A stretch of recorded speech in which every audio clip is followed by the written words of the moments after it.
መርካቶ በትርታ የኢትዮጵያ ምርት የአዲስ አበባ የልብ ምት መግዛት መሸጥ መለወጥ መርካቶ በትርታ ቢዝነስ ምጣኔ ሀብት ኢንቨስትመንት ግብርና የመርካቶ በትርታ መርከብ መልህቋን የጣለችባቸው ማረፊያዎች ናቸው። ዘወትር ሰኞ ረቡዕና አርብ በትርታ ኤፍኤም 97.6 መርካቶ በትርታ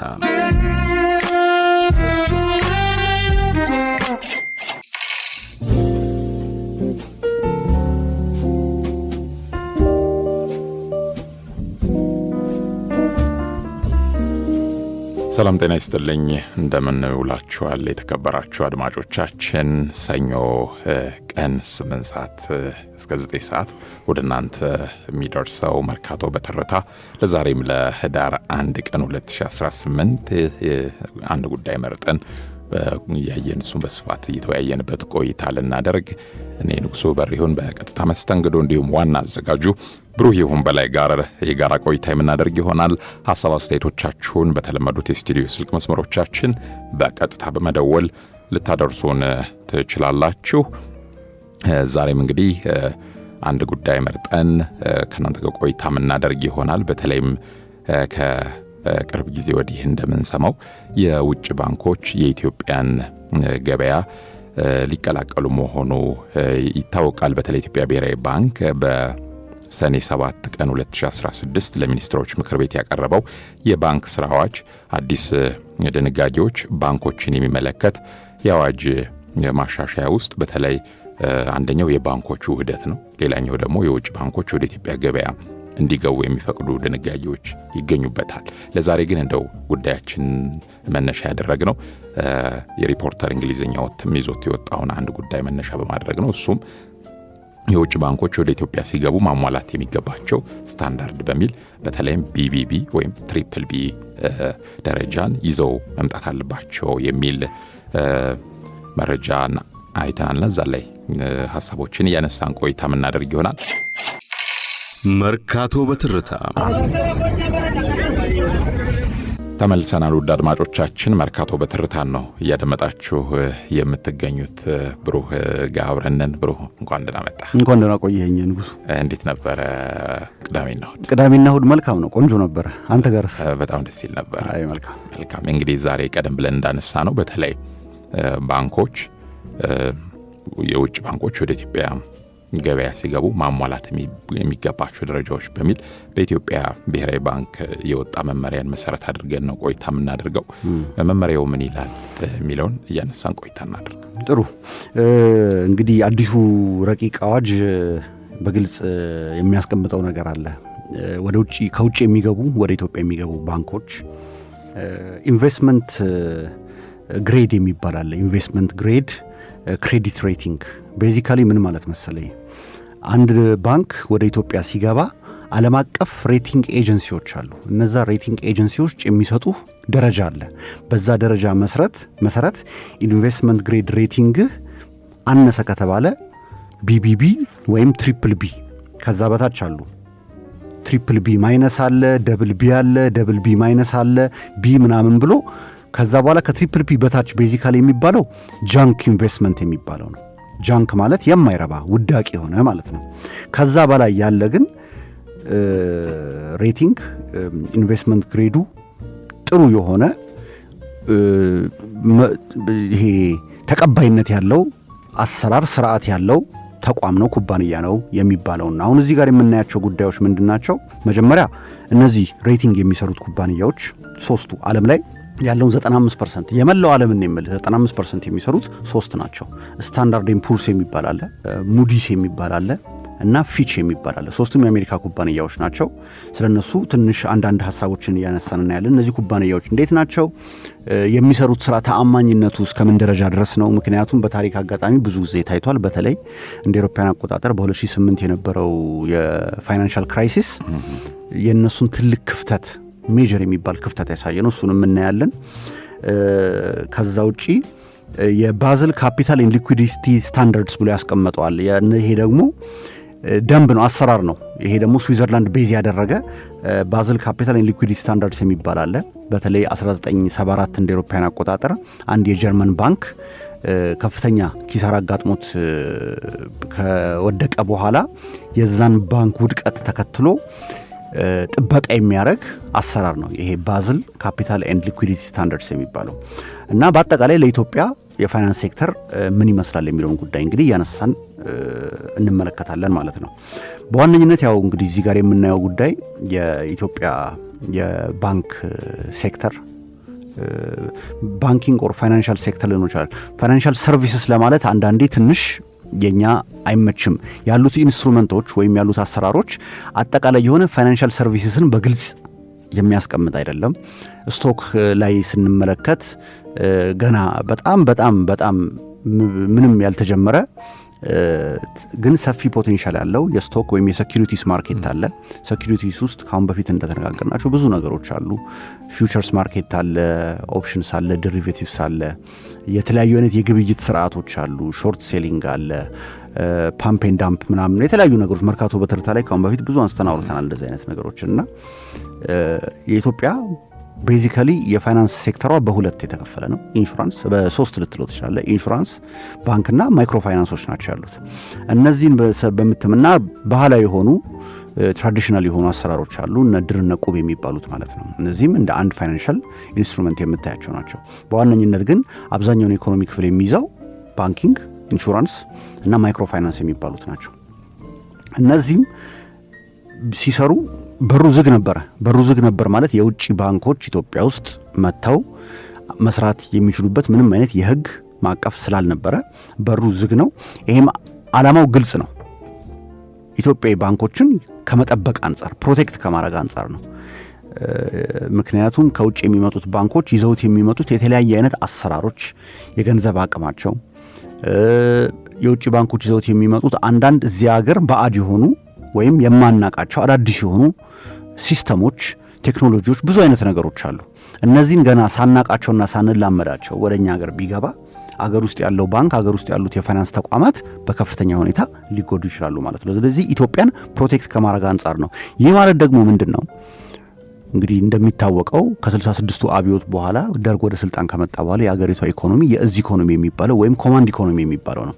ይሄ የእዝ ኢኮኖሚ አይደለም የውጭ ባንክ አገር ውስጥም ያሉ የግል ሴክተር እንዲኖር አይፈቅድም ነበረ፣ አልነበሩም። የግል ባንኮች መምጣት የጀመሩት ከደርግ መንግስት በኋላ ኢህአዴግ ወደ ስልጣን ከመጣበት ከ83 ወዲህ አዲስ የባንክ አዋጅ ከጸደቀ አይ ቲንክ የ85ቱ ነው መሰለኝ። እሱ ከጸደቀ በኋላ አዳዲሶቹ ባንኮች መከፈት ጀመሩ። የመጀመሪያው የግል ባንክ የሚባለው እንግዲህ በአዲሱ ስርዓት እነ አዋሽ ባንክ፣ ከዛ በኋላ እነ ንብ ባንክ፣ እነ ህብረት ባንክ፣ እነ አቢሲኒያ ባንክ እያሉ ባንኮች አሁን በአጠቃላይ ባንክ ወደ 30 ይደርሳሉ እንግዲህ አገሪቷ ላይ ተመስርተው እየተንቀሳቀሱ ያሉ ባንኮች ማለት ነው።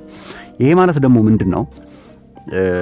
ትኩረታቸውም እንዲሆን የተፈለገው በዋነኝነት ለትርፍ የተቋቋሙ ድርጅቶች ናቸው። ግን ትርፍ ሳይሆን ትልቁ ትኩረታቸው ምን ያለበት የአገር ልማት፣ አገር እንዲለማ፣ አገር እንዲያድግ አስተዋጽኦ ያድርጉ ተብሎ ነበረ የሚጠበቀው ማለት ነው። እና እነዚህ ባንኮች ዘመናዊ አሰራሮችን በማምጣት ከውጭ ትምህርት በመቅሰም አሰራሮችን፣ የቢዝነስ አካሄዶችን፣ የባንክ ስራን በማዘመን አገሪቷ ላይ አዳዲስ የሆኑ የባንክ አሰራር ሲስተሞችን መዘርጋት ይጠበቅባቸው ነበረ። እሱን እየዘረጉ አሁን ያለንበት ደረጃ ደርሰናል ማለት ነው። ግን ምንድን ነው አገሪቷ በጣም መዘመን ፈልጋለች በሁሉም አይነት ዘርፍ። በተለይ የሚነደፉት ፍኖተ ካርታዎች በዋነኝነት ትኩረታቸው አገሪቷን ኢኮኖሚ የማዘመን ከበፊት ከነበሩት የጂቲፒ የሚባለው ግሮት ኤንድ ትራንስፎርሜሽን ፕላን የሚባለው ክፍል 1 ክፍል 2 ነበረው። ከዛ በኋላ ደግሞ አሁን ያለው የ10 ዓመት የኢኮኖሚክ ሪፎርም ፕሮግራም አለ። እነዚህ ሁሉን ስትመለከት የሀገሪቷን ኢኮኖሚ የማዘመን፣ የሀገሪቷን የህዝብ ኑሮ ስታንዳርድ የማሻሻል እና ጠንካራ ሪዚሊየንት የሆነ ስትራክቸራሊ ሶሊድ የሆነ ኢኮኖሚ መገንባት ነው። እዚህ ጋር ደግሞ ቀላል የማይባል ሚና የሚጫወቱት ምኖች ናቸው? የፋይናንስ ተቋማት ናቸው። ባንኮች፣ ኢንሹራንስ ኩባንያዎች ትልቅ የሆነ ሚና ይጫወታሉ። ግን አንተ ምንድነው አንድ ቦታ ሲገለጽ የሰማሁት የ21ኛውን ክፍለ ዘመን ኢኮኖሚ በ20ኛ ክፍለ ዘመን የባንክ አሰራር ልትገነባው አትችልም። አሁን የኢትዮጵያ ከ20ኛው ክፍለ ዘመን የባንክ አሰራር እየተላቀቀ እየወጣ ወደ 21ኛው ክፍለ ዘመን እየገቡ ነው የኢትዮጵያ ሎካል ባንኮች ራሳቸው ማለት ነው። ከዛም ባለፈ ደግሞ የውጭ ባንኮችን በምታስገባበት ጊዜ የራሱን የሆነ ጥቅም ታገኛለህ። ይሄ ያው ውዴታም ነው ግዴታም ነው። ውዴታ ማለት ከዓለም ጋር አብረህ እሰራለሁ፣ አብረህ እነግዳለሁ፣ አብረህ እኖራለሁ ብለህ በምትንቀሳቀስበት ጊዜ የምትጠየቃቸው ነገሮች ይኖራሉ። እነዛን የምትጠየቃቸውን ነገሮች ደግሞ አጥጋቢ የሆነ ወይም አዎንታዊ የሆነ ምላሽ ለመስጠት በራሱ በኩል ማስተካከል ያለብህ ነገር አለ። ለምሳሌ አሁን ኢትዮጵያ የተለያዩ የዓለም አቀፍ የፋይናንስ ተቋማትን ገንዘብ ለመበደር በቦንድ አይነት ሊሆን ይችላል፣ በኮንሴሽናል ሎን ሊሆን ይችላል፣ በተለያዩ አይነት ከዓለም ባንክ ከአይኤምኤፍ ብድር ጥየቃ ትሄዳለች የልማት ግቦቿን ለማሳካት ማለት ነው። በምትሄድበት ወቅት ደግሞ ከነዛ ተቋማት የሚነሱ ጥያቄዎች አሉ። ከአሁን በፊት ያነሳ ነው። ለምሳሌ የሳፕ ስትራክቸራል አጀስትመንት ፕሮግራም የሚባለው የአይኤምኤፍ በግልጽ የሚያስቀምጠው ነገር አለ። እንደዚህ አይነት ብድር ከመፈቀዱ በፊት አገሪቷ ኢኮኖሚዋን እንዴት አድርጋ ስትራክቸራል አጀስትመንት ፕሮግራም ውስጥ መክተት ትችላለች። አንደኛው እዚህ ጋር የሚጠቀሰው ምንድነው? ፋይናንሻል ሴክተሩን ሊበራላይዝ ማድረግ ወይም ክፍት ማድረግ ለውጭ ባንኮች ነው። ለውጭ ባንኮች ክፍት ስታረግ ያኔ የጠየቀው ብድር ይፈቀድልሃል ነው ባጭሩ። ስለዚህ አንደኛው ከአስገዳጅ ከሚሆኑት መንገዶች ይሄ ስለሆነ የውጭ ባንኮች ይገባሉ፣ ከዛ በኋላ ስራቸውን ይሰራሉ ማለት ነው። ይሄ ማለት ደግሞ ኢትዮጵያ ዝም ብላ በሯን ብርግድ አድርጋ ትክፈት ማለት አይደለም፣ መሆንም የለበትም። የውጭ ባንኮች መግባት ይችላሉ፣ ግን አንተ ነህ ደግሞ የመጫወቻ ህጉን የምትጽፈው፣ የመጫወቻ ህጉን የምታስቀምጠው ማለት ነው። ይህ ማለት ምንድን ነው? የውጭ ባንኮች ሲገቡ አንድ አሁን በተለይ በቅርብ ባለፈው ሳምንት የወጣው ረቂቅ አዋጅ ላይ የተቀመጠው ነገር ምንድነው? የውጭ ባንኮች በሚገቡበት ጊዜ ሳውንድ የሆነ ወይም ተቀባይነት ያለው ጥርት ያለ ፋይናንሻሊ ዲሲፕሊን እንዲሆኑ እና ግልጽነት ያለው አሰራራቸው ግልጽነት ያለው መሆን አለበት። አይ ዝም ብላችሁ ግቡ፣ በራሳችሁ በፈለጋችሁት መንገድ ሂዱ የሚባል ከሆነ ከፍተኛ የሆነ ጉዳት፣ አሉታዊ የሆነ ተጽዕኖ ኢኮኖሚ ላይ ሊያመጡ ስለሚችሉ ማለት ነው። ስለዚህ አሁን ምንድነው የኢትዮጵያ ንግድ ባንክ ነው ሬጉላቶሪ ቦዲው አይደለ? የኢትዮጵያ ብሔራዊ ባንክ ነው ተቆጣጣሪ አካሉ። የኢትዮጵያ ብሔራዊ ባንክ ይቆጣጠራል። ያ ቁጥጥር ግን በኢትዮጵያ ብሔራዊ ባንክ ብቻ አይደለም። እነዛ ሶስት ያልኩ የሬቲንግ ተቋማት እነ ስታንዳርድ ኤንድ ፑርስ እነ ፊች እና እነ ሙዲስ ምንድነው የሚያደርጉት? እነሱም እየተቆጣጠሯቸው እነዚህን ተቋማት።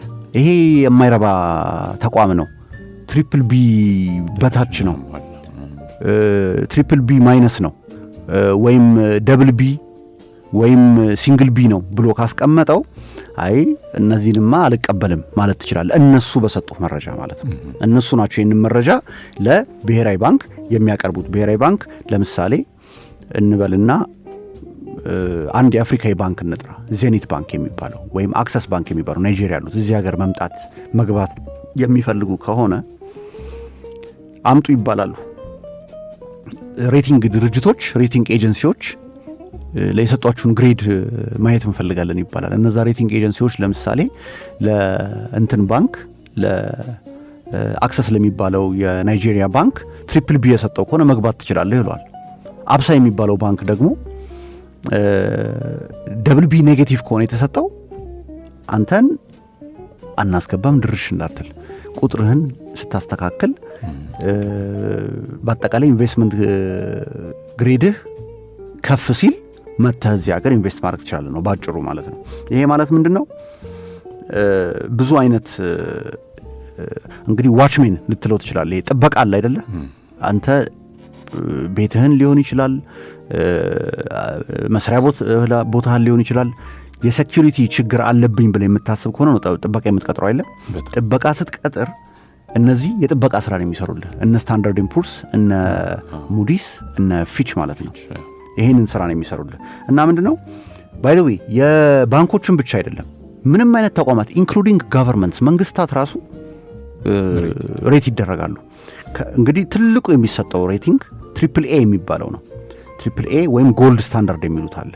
ይሄ በቃ ዓለም ላይ ልታገኘው የምትችለው ትልቁ ሬቲንግ ትሪፕል ኤ ነው። ከዛ በኋላ ደብል ኤ አለ፣ ሲንግል ኤ አለ፣ ከዛ ትሪፕል ቢ አለ። ከትሪፕል ቢ ኔጌቲቭ በታች ያሉ ጃንክ ሬትድ ነው የሚባሉት። በቃ እነዚህ ጃንክ ኢንቨስትመንቶች ናቸው። ጃንክ ማለት የማይረባ ውዳቂ የሆነ ማለት ነው። ውዳቂ የሆነ ሬቲንግ ይሰጣቸዋል። እና እነዚህ ሬቲንግ ኩባንያዎች እንግዲህ ከ100 ዓመት በላይ ነው ልምድ ያላቸው። ለምሳሌ ኤስኤንፒን ወይም ስታንዳርድ ኤንድ ፑርስን ስትመለከት በ1860ዎቹ ነው የጀመረው። በ1860ዎቹ እንደ አውሮፓውያን አቆጣጠር። ይሄ ማለት እንግዲህ የአሜሪካን ኩባንያዎች ካታሎግ የማድረግ አሜሪካ ውስጥ በዛን ሰዓት የሚሰሩ ድርጅቶችን፣ ቢዝነስ ተቋማቶችን፣ የተለያዩ ተቋማቶችን ካታሎግ የማድረግ በቃ ፋይል አድርጎ የማስቀመጥ እገሌ የሚባል ድርጅት አለ፣ ባለቤቱ እገሌ ይባላል፣ እንደዚህ አይነት ቢዝነስ ውስጥ የተሰማራ ነው ብሎ ተቋሞቹ ላይ መረጃን መሰብሰብ ስራ ይሰራ ነበረ። ኤስኤንፒ የሚባለው ሙዲስ የሚባለው በ1909 እንደ አውሮፓውያን አቆጣጠር ነው የጀመረው። እሱ ደግሞ ዋና ስራ የነበረው የባቡር ሀዲዶችና የባቡር በአጠቃላይ ባቡርን ሬት በማድረግ ጥሩ ነው ይሄ ባቡር መስመር እንደዚህ ነው የተደረገው እንደዛ ነው። ቤዚካሊ ምንድነው መረጃቸውን ከተለያዩ ሶርስስ በመሰብሰብ ያንን ሬት ግሬድ ያወጡና ያንን ግሬድ ለዛ ኩባንያዎች ይሰጣሉ። አንተ እዛ ኩባንያ ጋር ሄደ ኢንቨስት ማድረግ የምትፈልግ ከሆነ የእነዚህን ሬቲንግ ኩባንያዎች መረጃን የምታየው እዚህ ላይ ገንዘቤን ኢንቨስት ላድርግ ብለህ ስትሄድ ትሪፕል ኤ የሚያሳይ ከሆነ ይማ በቃ ጎልድ ስታንዳርድ ነው፣ ብሉ ቺፕ ነው፣ በጣም ቆንጆ ነው፣ እዚህ ጋር መጥቼ ኢንቨስት ባደርግ አትራፊ ሆናለሁ።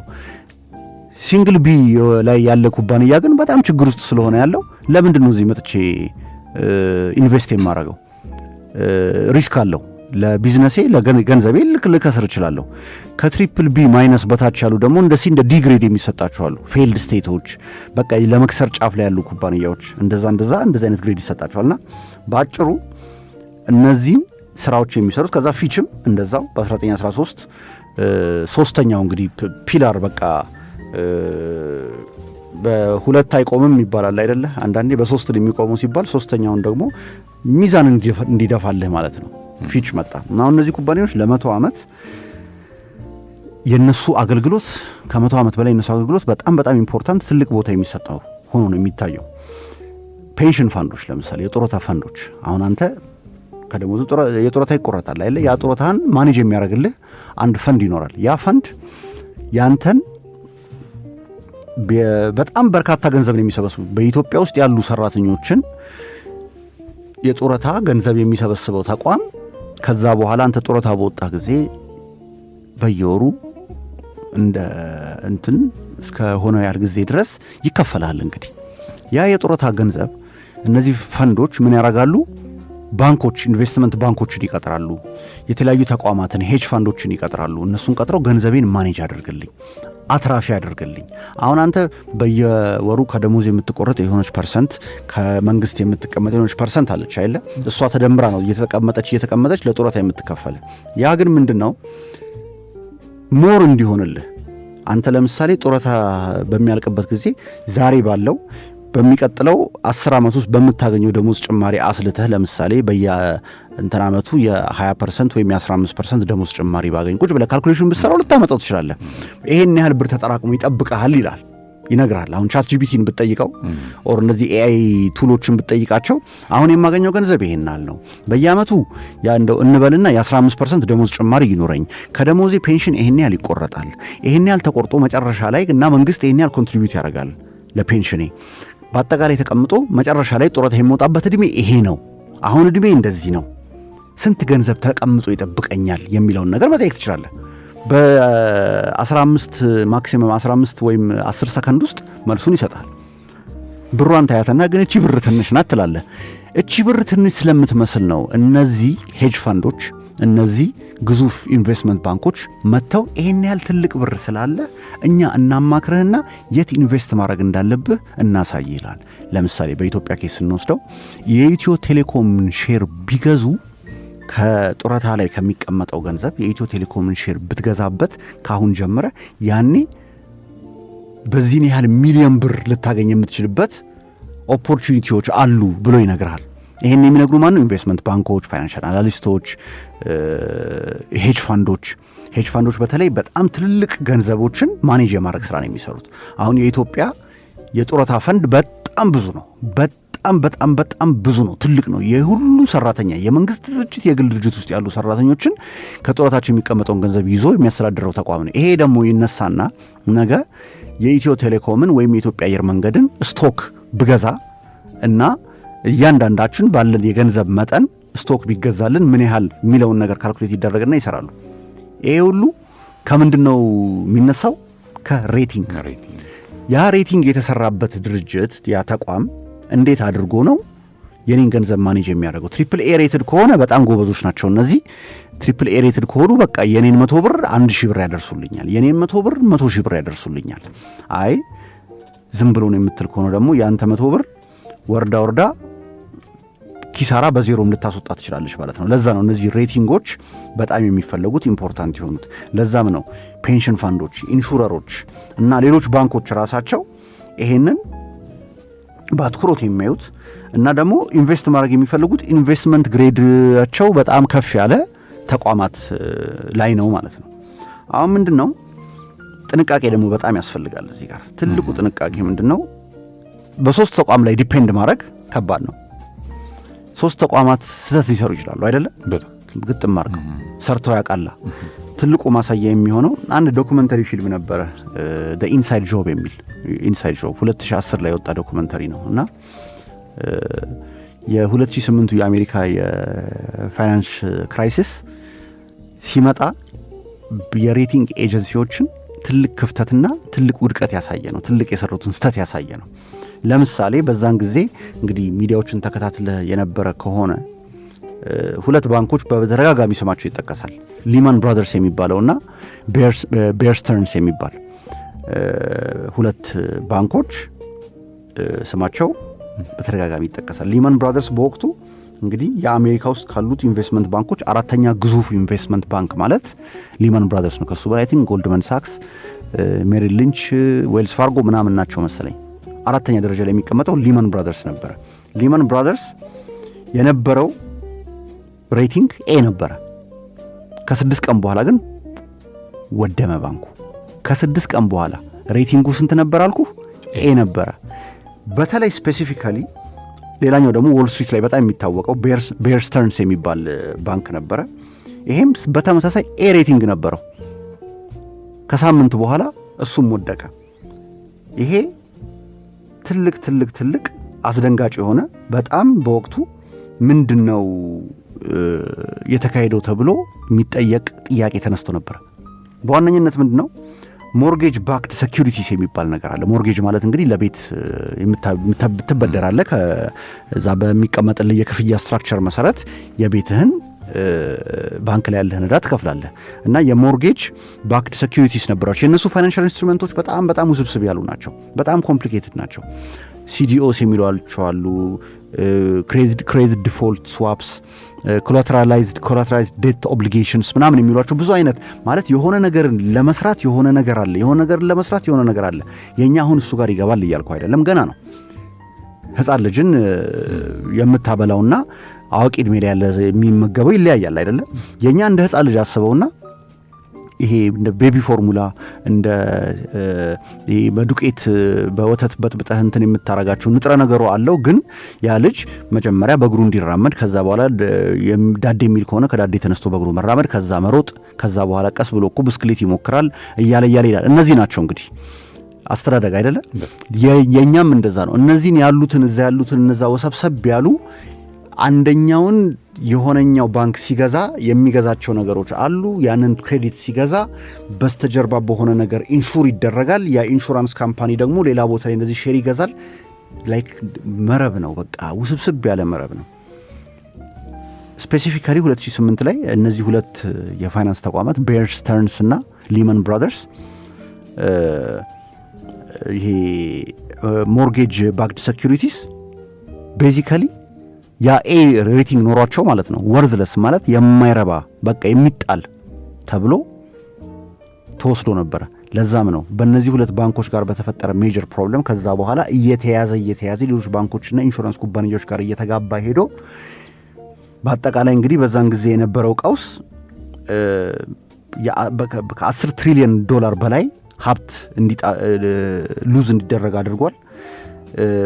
በጣም በርካታ ሚሊዮኖች የሚቆጠሩ ኢትዮጵያኖች አልኩኝ አሜሪካኖችንና በሌላውም ዓለም ያሉ አይስላንድ፣ ግሪክ ምናምን ያሉ ብዙ ቦታ ያሉ ሰዎች ምክንያቱም እነዚህ ሲሰሩ ባንኮቹ ግሎባሊ የሚሰሩት የተሳሰረ አሰራር ነው። ቤታቸውን አጥተዋል። በጣም ብዙ አይነት ችግሮች ተፈጥረው ቱ ዘ ኤክስቴንት እነዚህ ሬቲንግ ኤጀንሲዎች ግን ይህን ያህል ታማኝ መሆን አለባቸው ወይ ተብሎ ተጠይቆ ነበር። በዛን ሰዓት አንድ እነዚህ ሬቲንግ ኤጀንሲዎች ውስጥ ሲሰራ የነበረ ማንነቱ እንዲጠቀስ ያልፈለገ አይነት ሰው ያወጣው ነገር ምንድን ነው? እኛ ሬት ባናረገው ሌላ ሰው መጥቶ ሬት ያደርገዋል። ሬቲንግ ደግሞ እንድትሰራ ስትል ይከፈልሃል። ስለዚህ ገንዘቡን ከምናጣ ብለን ነው በቃ ዝም ብለን ሬት ያደረግናቸው። በጣም በጣም ትልቅ የሆነ ችግር ሜጀር የሆነ ፕሮብሌም ነው አሁን እዚህ ጋር የታየው ማለት ነው። ስለዚህ እነዚህ ሬቲንግ ኤጀንሲዎች ዛሬ ለሆነ ባንክ ኤ ስለሰጠ ወይም ለሆነ ባንክ ትሪፕል ኤ ማይነስ ስለሰጠ ወይም ትሪፕል ቢ ስለሰጠ ይሄ ባንክ እንትን ነው ማለት አይደለም። የራስህም ዲው ዲሊጀንስ የራስህም የሆነ የውስጥ አሰራር ጠንካራ የሆነ የምዘናና የጥናት የማካሄጃ ሲስተም ያስፈልግሃል ማለት ነው። ከዚሁ ጋር በተገናኘ ደግሞ ቅድም ያነሳሁት የባዝል የሚባለው አለ። ባዝል ካፒታል ኤንድ ሊኩዊዲቲ ስታንዳርድስ የሚባለው ይሄ ምንም ግልጽ የሆነ ነገር ነው። ስዊዘርላንድ ውስጥ ቤዝ ያደረገ ኮሚቴ ነው። ይሄ ኮሚቴ ምንድነው የሚያደርገው? ቅድም እንዳልኩ ሄርስታት ባንክ የሚባለው በ1974 እንደ አውሮፓውያን አቆጣጠር የጀርመን ባንክ ነው። ይሄ ባንክ ኮላፕስ አደረገ እና ይሄ ባዝል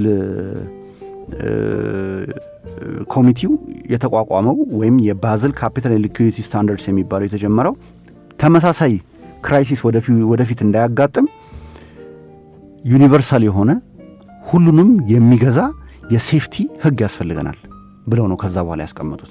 ከዛ በኋላ ባዝል 1 ባዝል 2 ባዝል 3 እየተባለ በየደረጃውን በቅርብ ደግሞ ባዝል 4 ይወጣል ተብሏል። የስታንዳርድ ማለት ነው። እነዚህ ምንድነው ቤዚካሊ የሚያደርጉልህ ባንኮች የሚጠበቅባቸው ሚኒመም ካፒታል ምን ያህል እንደሆነ፣ ምን ያህል ገንዘብ ለሪዘርቭ መያዝ እንዳለባቸው፣ ለምሳሌ ኪሳራው ሲገቡ ያንን ኪሳራ አብዞርቭ ማድረግ የሚችሉበት ወይም ያንን ኪሳራ መሸከም የሚችሉበት አቅም እስከምን ደረጃ መሆን እንዳለበት ሪስክ ማኔጅመንት። ሌላው ማኔጂንግ ሊኩዊዲቲ እንዴት ነው ማኔጅ የምታደርገው? ሾርት ተርም ኦብሊጌሽኖችን እየተወጣ ለሎንግ ተርም ሊኩዊዲቲ እንዴት ነው መስራት ያለብን? አጭር ጊዜ ማሳካትና ማከናወን ያለብን ነገር እያደረግ ለረጅም ጊዜ ግን እንዴት አድርገህ ነው ሊኩዊዲቲን አጠናክረ የምትቀጥለው የሚሉትን ነገሮች በግልጽ የሚያስቀምጥ ነገር ነው። የባዝል ኮሚቴ ቁጭ ብሎ የሚሰራው ማለት ነው። እና ምንድነው የኢትዮጵያም አሁን የወጣው መረጃ እነዚህ ሁለቱን ሬቲንግ ኤጀንሲዎቹን ማየት ፈልጋለሁ። የባዝልን ኮሚቴ አፕሩቫል ማግኘት አለብህ። ያንን የካፒታል ኤንድ ሊኩዊዲቲ ስታንዳርድስ የሚባለውን ማሟላት መቻል አለብህ። እነሱን ስታሟላ ነው እኔ ጋር የምትመጣው። ቤዚካሊ መምጣት ትችላለህ፣ ግን ስትመጣ በደንብ ተደላለህ ነው መምጣት ያለብህ። የኛ ኢኮኖሚ ቁማር መጫወት አይደለም ነው ባጭሩ። በኢኮኖሚ ላይ ቁማር መጫወት አትችልም። አንተ ዝም ብለህ መተህ እዚህ እንደ ልብ የምትፈጭበት ሜዳ አይሆንም። የሚጠበቁ ሪኳየርመንቶች አሉ። እነዛን ሪኳየርመንቶች ስታሟላ ነው መምጣት የምትችለው ነው። በጣም አሪፍ። እንቀጥላለን። ውድ አድማጮቻችን እየተከታተላችሁን ስለሆነ እናመሰግናለን። ሀሳብ አስተያየቶቻችሁን ልታደርሱን ትችላላችሁ። ጥያቄዎችም ካሏችሁ ብታደርሱን በቀጣይ ለብሩህ የምናቀርብና ምላሽ የምናሰጥባቸው ይሆናል። መርካቶ በትርታ በዛሬው የመርካቶ በትርታ ፕሮግራማችን እንግዲህ የኢትዮጵያ ብሔራዊ ባንክ ከሰሞኑን ያወጣውን የአፈጻጸም መመሪያ አስመልክቶ በተለይ የውጭ ባንኮች ወደ ኢትዮጵያ ሲገቡ የፍቃድ አሰጣጥ መስፈርቶችና በተለይ የቅርንጫፍ ወይም ወኪል አከፋፈት መመሪያዎችን በተመለከተ እሱን እያነሳን ቆይታ እያደረግን እንገኛለን። እንቀጥላለን እና እንዳልኩ ነው የቁማር መጫወቻ አይደለም ይሄ። ለምሳሌ ስታንዳርድ ቻርተርድ ወይም ኒውዮርክ ያለው ሲቲ ባንክ ኦር ናይጄሪያ ያለው ዩቢኤ ቢመጡ ሁሉም የሚጠየቁት አንድና አንድ ነገር ነው። ባላንስ ሺትህ በጣም ጠንካራ እንደሆነ፣ ሪስፖንስብል የሆንክ የፋይናንስ ተቋም እንደሆንክ ማሳየት አለብህ። አንተ አትንገረኝ ሪስፖንስብል ነኝ ብለህ አትንገረኝ አሉ ሌሎች ተቋማት አንተ ሪስፖንስብል እየሰራህ እንደሆነ የሚያሳዩ እነሱም እነዚህ ሬቲንግ ኤጀንሲዎች እና የባዝል ካፒታል ኤንድ ሊኩዊዲቲ ስታንዳርድ የሚባለውን ማሟላትህን ማየት አለብኝ ነው። በዚህም ብቻ አይቆምም። የሚያስቀምጣቸው ደግሞ ስፔሲፊክ የሆኑ መሟላት አለባቸው የሚሉ ነገሮች አሉ። አዋጁ ማለት ነው፣ ረቂቅ አዋጁ። አንደኛው ሚኒመም ፔድ አፕ ካፒታል ማለት በጣም የተከፈለ ካፒታል የሚባለው 5 ቢሊዮን ብር ወይም $85 ሚሊዮን መሆን አለበት ብሎ ያስቀምጣል። በዝግ አካውንት ውስጥ የፎሪን ከረንሲ አካውንት መቀመጥ አለበት።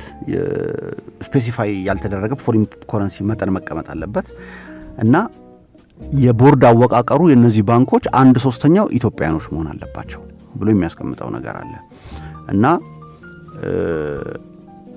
ለዳይሬክተሮችና ለከፍተኛ የባንክ ኃላፊዎች ፊትና ፕሮፐር የሆኑ መመዘኛዎች መኖር አለባቸው የሚመጡት።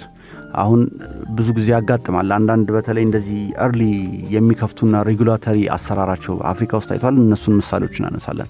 አሰራራቸው መሰረታዊ የሆነ ክፍተት ያለበት እንደዚህ የላላ ሬጉላተሪ አሰራር ያለበት ብዙም እውቀት የሌለውና ችሎታ የሌለው ሰው ግን ያው የአንድ ዘመዱን ወር ምናምኑን ያመጣና ያስቀምጥና ገደል የሚከቱበት አጋጣሚ በጣም ብዙ ናቸው። አፍሪካ ውስጥ ታይተዋል እንደዚህ አይነት አሰራሮችና ይህንን እንጠንቀቅ ነው።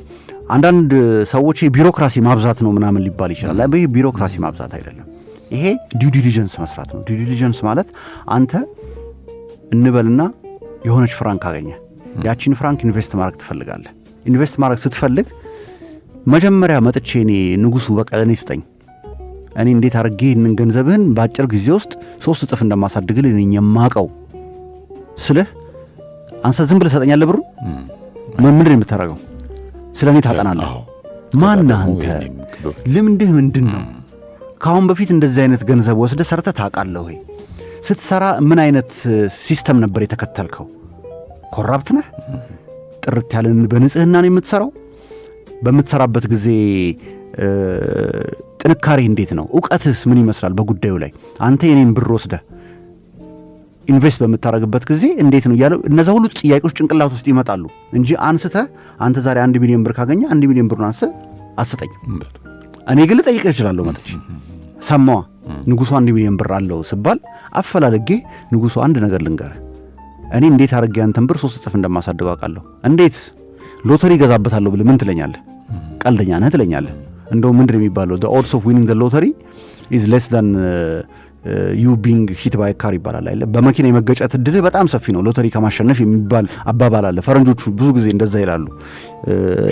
እና በሎተሪ ልቆርጥልህ ነው ምልህ ከሆነ እንዴ አንተ ሰውዬ ጤነኛ አይደለም ወይ ትለኛለህ። አይ ሎተሪ አይደለም የምቆርጠው ሼር ነው የምገዛበት። ምን ላይ ነው ሼር የምትገዛበት? እንደዚህ ቦታ ላይ። አይ ከውጪ የማስመጣው የሞባይል ስልክ ካቨር ወይም ስቲከር አለ። ጥሩ ትላለህ። ስቲል የራስን እንዲህ ሞባይል ስቲከርና ካቨር በሞላበት ከተማ ያንተ ለምንድን የሚሸጥ? አይ የኔ እኮ እንደዚህ ነው። የምሰራውን ስራ ስነግርህ አይ ይሄ ልጅ ያውቃል፣ በቃ ገብቶታል ምን እንደሆነ መስራት እንዳለበት፣ ስለዚህ ገንዘብ ይሰጣል። ይሄ አንተ ቢሮክራሲ እያበዛህብኝ አይደለም፣ ያንተን ገንዘብ ስጠይቅ መጥቼ ዲው ዲሊጀንስህን እየሰራ ነውና የኢትዮጵያም ብሔራዊ ባንክ አሁን ትልቅ የሆነ የዲው ዲሊጀንስ መስፈርት ነው ያስቀመጠው እዚህ ጋር። ቤዚካሊ ቀውስ እንዳይመጣ ትልቅ የሆነ የፋይናንስ ትርምስ ውስጥ እንዳንገባ ነው ማለት ነው። ይሄ ደግሞ በጣም ኢምፖርታንት ነው እና ምንድን ነው የውጭ ባንኮች በሚመጡበት ጊዜ የግል እዚህ ያሉ ደግሞ ሎካል ተቋማትን እንደው በጣም ኦቨርዌልም ማድረግ የለባችሁም። ይሄ ግራ ማጋባት እንዴት ነው ይሄ ነገር ብለህ ቆም እንድትል ሳይሆን በተቻለው መጠን እንደውም ፓርትነርሺፕ ፎርም እያደረጉ ቴክኖሎጂዎችን አብረው ለመስራት እየሞከሩ የውጭ ባንክ መጥቷይ ሙሉ በሙሉ ከምመጣ ኢትዮጵያ ውስጥ አብሬ አንድ ኤስታብሊሽ ካረገ ባንክ ጋር ብሰራና አገባቤን ቀስ እያልኩኝ ብገባ አይነት ነገር አለ። ቤት መግዛትና ቤት መከራየት የሚባል ነገር አለ አይደል? ቤት ከምገዛ መጀመሪያ በኪራይ ሊያውና ይሄንን ሰፈር አለ እኮ ፍራንኩ ይሄ ሰፈር ጥሩ ነው ብለህ ጠይቃለህ። በጣም ቆንጆ ሰፈር ነው። ስለዚህ ቤት ብገዛ ምንም አይሆንም፣ ሌባ የለም፣ እንደው ማጅራት መቺ ማታ ላይ ወክ ላረግ በወጣ ግን እሱን ሁሉ ለማወቅ መጀመሪያ ይሄን ያህል ሚሊዮን ብር አውጥቼ ቤት ከምገዛ እስቲ አንድ 3 እስከ 6 ወር በኪራይ ሊያውና የአካባቢውን ሰላም መሆን የጤና ተቋማት፣ ትምህርት ቤት፣ የልጆች መጫወቻ ስፍራ እንደዚህ አይነት ነገሮች አሉት ወይ ብለህ ግሮሰሪ ቢፈልግ እንደዚህ ሾፒንግ ልውጣ ብል የሚሸጥባቸው ቦታዎች ከቤቴ ምን ያህል ርቀት ነው ምናምን የሚለውን ይህን ሁሉ ነገር ቼክ ስታደረግ መጀመሪያ በኪራይ ትገባለህ። ከወደድከውና ሁሉን ነገር ከለመድከው ቤት ገዝተህ ልትገባ ትችላለህ። ልክ እንደዛ አይነት አፕሮች መከተል ይችላሉ እነዚህ የውጭ ባንኮች። መጀመሪያ ኢን ፓርትነርሺፕ ከአገር ውስጥ ካሉ ተቋማት ጋር ባንኮች ጋር እየሰሩ ከዛ በኋላ ደግሞ ወደ ሙሉ በሙሉ ወደ መግባት ሊቀየር ይችላል ማለት ነው። ምንድን ነው አሁን የአፍሪካ ውስጥ ያሉ ባንኮችስ ምንድን ነበር ሲያደርጉ የነበረው? ከነሱ ሁሌ ትምህርት መውሰድ ጥሩ ነው አይደለም? በተለይ ጎረቤት ሀገሮች አካባቢ፣ አፍሪካ ሀገሮች አካባቢ የምናያቸው ነገሮች ተመሳሳይ አይነት ሲስተም ሊኖር ስለሚችል እንዴት አድርገህ ነው የማን ነው የተሻለ ይህን ነገር በሚሰሩበት ጊዜ መጀመሪያ ማን ነበር ጥሩ ሲሰራ የነበረው የሚለውን ትምህርት መውሰድ ትችላለህ ማለት ነው። ለምሳሌ አሁን የኬንያውን ማየት ይቻላል። የኬንያ በተለይ ባርክሌይስ እና ስታንዳርድ ቻርተርድ የእንግሊዝ ትልልቅ ግዙፍ ባንኮች በሚገቡበት ጊዜ በጣም አዳዲስ ቴክኖሎጂዎችን አምጥተውላቸዋል። ኤፊሽንሲ በጣም ብቃትን በጣም ብዙ አይነት ነገሮችን በከፍተኛ አሳድጓል። በዛው ልክ ደግሞ የሎካል ባንኮች የኢኩዊቲ ኬሲቢ ምናምን የሚባሉ የኬንያ ባንኮች በጣም በጣም ለኤክስቴንሽን ተቃርበው ነበረ። ምክንያቱም ቅድመ ዝግጅት ስላልተደረገ ማለት ነው። የነዛ መምጣት እነዚህን ከጨዋታ ውጭ ያደርጋቸዋል፣ እነዚህን ያጠፋቸዋል የሚባለው ነገር ብዙ ያኔ ታይቶ ስላልነበረ ኦልሞስት ኤክስቲንክት ወደ መሆን ኦልሞስት ወደ መጥፋት ተደርሰው ነበረ። ግን በጣም በጣም በፍጥነት ኢቮልቭ በማድረግ ትንሽ ኮፕ ማድረግ ችለው ነበር ማለት ነው። ስለዚህ ይሄ ጥንቃቄ መደረግ አለበት። አገር ውስጥ ያሉት ባንኮች የነሱ ሀብት ቀላል ሀብት አይደለም፣ አገራዊ ነው ሲጀምር። በርካታ ኢትዮጵያኖች እውቀታቸውን፣ እድሜያቸውን፣ ገንዘባቸውን ያፈሱባቸው ተቋሞች ናቸው።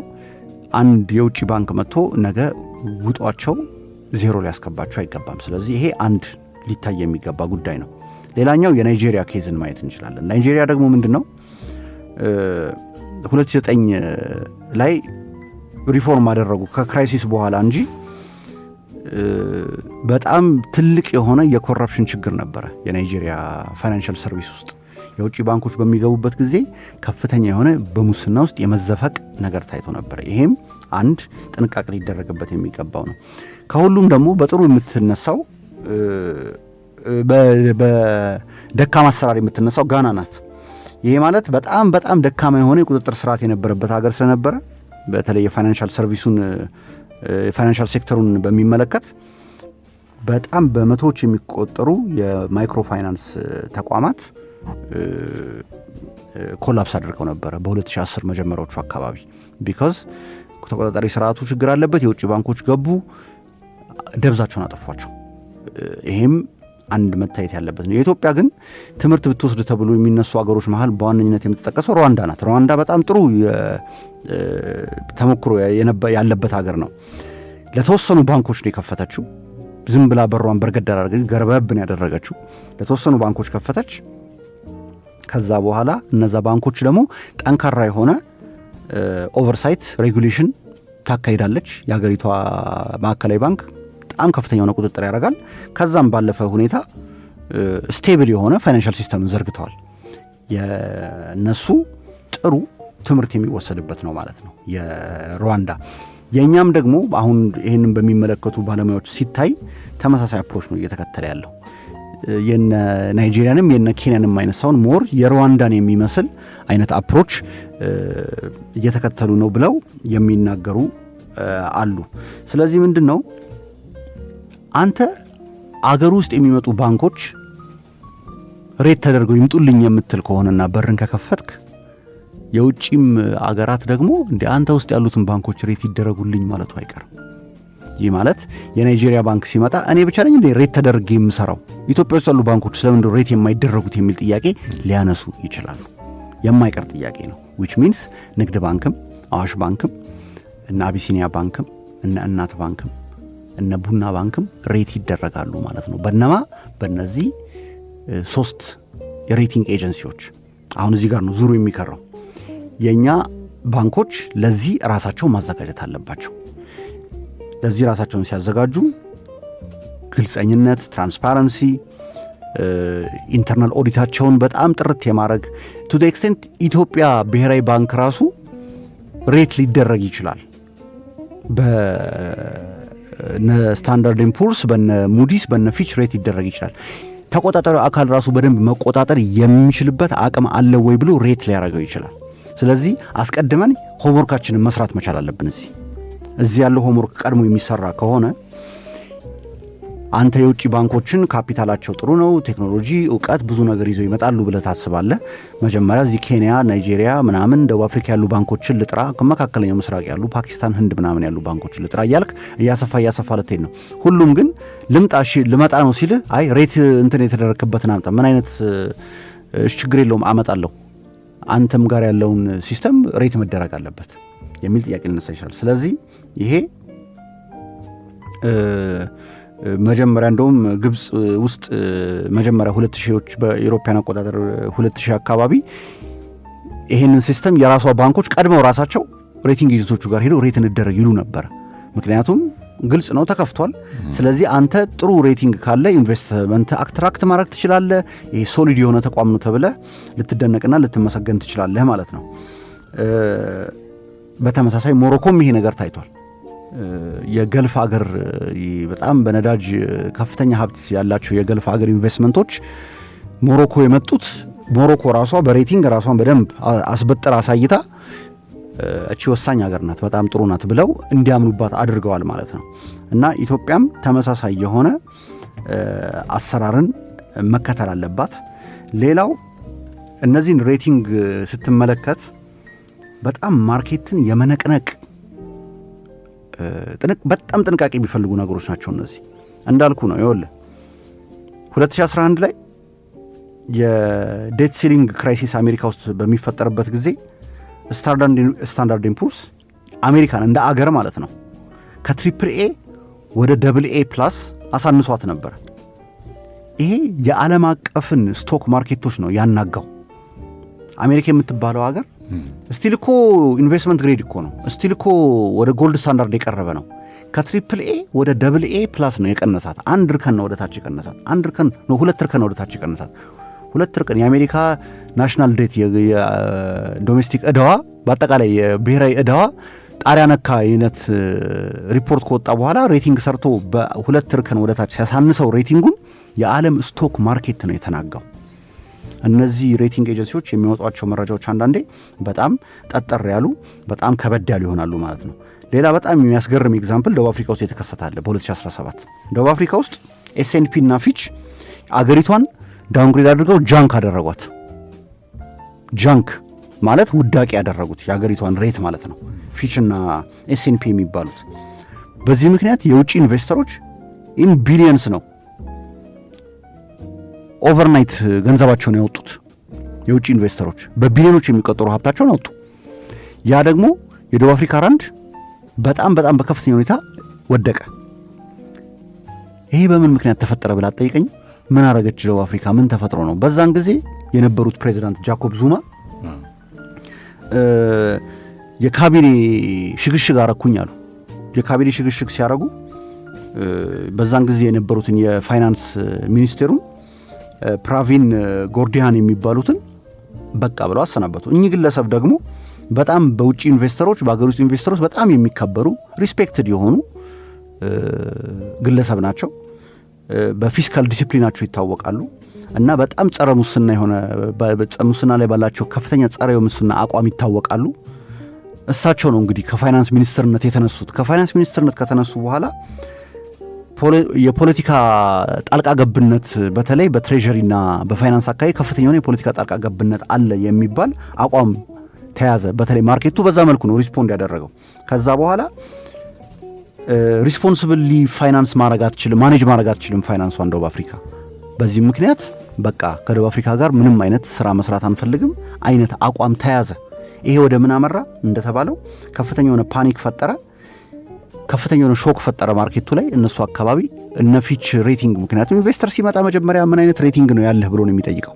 ያንን ሬቲንግ ሲያዩ ሳውዝ አፍሪካ እኮ ጃንክ ናት ሲባል በከፍተኛ ሁኔታ ይጎዳል ማለት ነው። ስለዚህ እነዚህን ነገሮች እንግዲህ የኛ የብሔራዊ ባንክ ኃላፊዎች በእርግጠኝነት ያውቁታል፣ ምን አይነት ጥንቃቄ መውሰድ እንዳለባቸውም በደንብ ያውቃሉ። ስለዚህ እነዚህ ሬቲንግ ሲስተሞች በአጠቃላይ አገሪቷን ሲመጣባትም ፕሮቴክት የሚያረጋት ውስጧንም የሚያጠራላት አሰራር ነው። በማይሆንና በአጉል የሆነ አፕሮች የሚመጣ ካለ ከፍተኛ የሆነ ችግር ነው የሚፈጥረው። በተመሳሳይ መልኩ በውስጥ ያለውን ደግሞ ክፍተቶችና ድክመቶችንም አጉልቶ የሚያሳይ ነው ማለት ነው። መልካም እንደው ለማጠቃለል 1-2 ደቂቃ ወስደን ግን የአንድ ነጥብ አንስተን ነበር የውስጥ ጠንካራ ምዘና ስርዓትን መገንባት እና የጥራት አተገባበር ማዳበር የሚለው እሱ ነገር እንደው በሱ ብናጠቃልል። እሱ ምን መሰለህ በጣም ወሳኝ ነገር ነው። አሁን አንተ እስከምን ደረጃ ድረስ ነው የምታምነው ግሎባል ሲስተሙን የግሎባል ፋይናንስ ሲስተሙን እስከምን ደረጃ ድረስ ታምነዋለህ? ቅድም ያመጣው ኤግዛምፕል አለ የነ ሊመን ብራዘርስ እና የቤር ስተርንስን ጉዳይ ማለት ነው። እነሱ ጋር ሚዝራብሊ ፌል አድርገው በጣም በሚያሰቅቅና በጣም አደገኛ በሆነ ሁኔታ ፌል ያደረጉ እነዚህን ሬቲንግ ኤጀንሲዎች የዛሬ 10 ምናምን ዓመት ነው ኦልሞስት 20 ዓመት ሊሆነው ነው 17 ዓመት አይደለ እንግዲህ 2008 ፋይናንሻል ክራይሲስ ማለት ወደ 16 ዓመት ይሆናል። እንግዲህ የዛሬ 16 ዓመት ያው ከሰው ስህተት አይጠፋም እንደምትል ያኔ ተሳስተው ነው፣ ግን ከዛ በኋላ ወጥረው እየሰሩ ነው ምናምን ይሁን መልካም። የውስጥ ደግሞ የራስህንም ካልቸር ዴቨሎፕ ማድረግ አለብህ። እንደዚህ አይነት ይሄ መረጃ ዴታ ሪሰርች ባላንስ ሺት ምን ያሳያል ምናምን ምን ያሳያል እነዚህ ነገሮች ራስን ካሁኑ እያዘጋጀ ባለሙያዎችን እያዘጋጀን መምጣት መቻል አለብህ። አለበለዚያ እነሱ ላይ ዲፔንድ ማድረግ እኛ ምን ከዓለም እንዴት ነው ተለይተን እንትን የሚያደርገው 95% የዓለምን የሚሰሩት እነሱ ናቸው። 95% ኢማጂን እነሱ ናቸው። ከነሱ ጋር የሚቀናቀን ድርጅት ዛሬ አቋቁሜ ተቀባይነት አገኛለሁ ለማለት ሳይሆን አገር ውስጥ ግን ይሄ ካልቸርን ይሄንን አሰራርን ኢንትሮዲዩስ መደረግ አለበት። አንተም you have a serious business I'm running a very serious business የሚለውን ነገር እያሳየ ነው። ቆምጨጭ ያልኩኝ ነኝ ስራዬን ስሰራ በደንብ ነው እየሰራው ያለሁት የሚለውን ነገር ማሳያ ነው ማለት ነውና it's very important።